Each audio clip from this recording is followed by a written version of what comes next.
Jadi kali ini kita akan membahas apa sih buruknya pergaulan bebas dan apa sih itu pergaulan bebas. Jadi pergaulan bebas adalah cara gaya hidup orang atau cara berteman yang udah kelewatan batas. Batas apa? Seperti batas norma agama, aturan hukum, kesopanan, dan adat yang ada di sekitar kita. Jadi berteman yang kebablasan sampai merugikan diri sendiri atau orang lain. Nah, contohnya itu ada kayak ngerokok, misal tahap awalnya ngerokok, kayak ikutin teman-teman penasaran sama rasanya, jadi ikut-ikutan ngerokok atau enggak ngepot gitu. Terus habis itu faktor atau contoh yang kedua itu pacaran yang lebih batas, jadi bisa sampai menuju ke arah seks bebas atau lain sebagainya. Dan contoh yang ketiga ada kayak tawuran antar komunitas, antar remaja. Jadi biasanya tawuran itu bisa terjadi karena saingan atau apa ya contohnya? Kayak antar sekolah sih biasanya kalau Antar sekolah. Penyebabnya itu karena apa? Kok menurut kamu? karena saling baper, saling Iya, baperan. kayak Biasanya bercanda Iya, cuman dibuat serius gitu.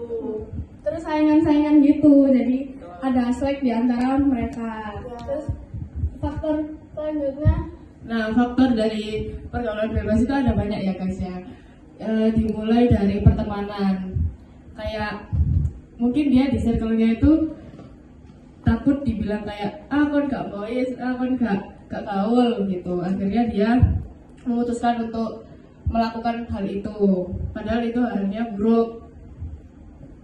Terus yang kedua ada dari kondisi rumah. Biasanya kondisi rumah itu kurang kasih sayang dari orang tua, kayak jauh dari orang tua, jarang ngobrol sama orang tua, jadinya dia kayak nggak ada nggak ada arah hidup gitu loh, nggak ada pandangan hidup gitu. jadi dia nyari arah hidupnya itu di dunia lain gitu Ya kayak kayak contoh dari teman-temannya. betul.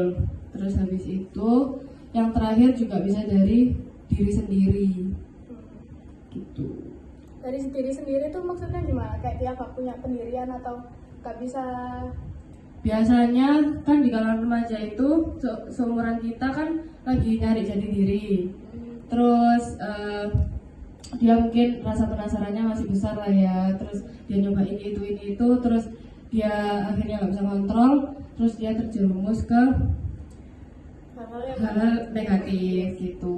Terus dia juga nggak mikirin dampak ke depannya gitu. Terus gimana sih cara ngatasinnya? Cara ngatasinnya tuh ada 3. Yang pertama, kalian pinter-pinter milih teman. Soalnya biasanya kalau soal milih teman, kita tuh kan sering bergaul sama teman-teman kita. Kalau teman-teman kita itu terjerumus ke hal yang buruk, bisa aja kita ikut-ikutan. Jadi kayak kita harus pinter-pinter aja.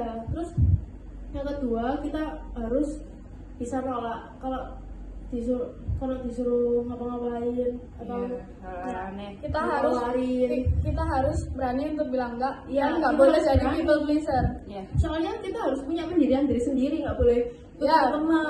betul. Nanti takutnya juga kita bakal ikut imbas kena masalah. Terus yang ketiga, kita harus sering berbicara sama orang tua biar ada itu kata Azal, biar ada pandangan hidup. Ya. Kayak komunikasinya juga Harus lancar, orang tua juga tahu pergaulan kita gimana. Itu aja sih. Terus kalau misal anaknya ini tipenya yang susah buat dekat sama orang tua itu gimana? Kalau susah dekat, kalian bisa coba bicara ke teman aja. Iya, Karena tapi harus teman- pintar-pintar iya. milih teman. Terus kita juga harus nyaring informasi sih. Iya. Kadang teman juga nggak sepenuhnya benar. Tuh ada tambahan mungkin sama anak-anak. Jadi itulah yang apa sih dampak buruknya dari pergaulan bebas dan contoh-contohnya juga udah diberikan. Ya, betul. Dan kalau bisa juga dijauhkan dari anak-anak kalangan remaja di masa-masa pubertas kali ini juga. Mungkin sekian dari kita, dari penjelasan itu. Wassalamualaikum warahmatullahi wabarakatuh.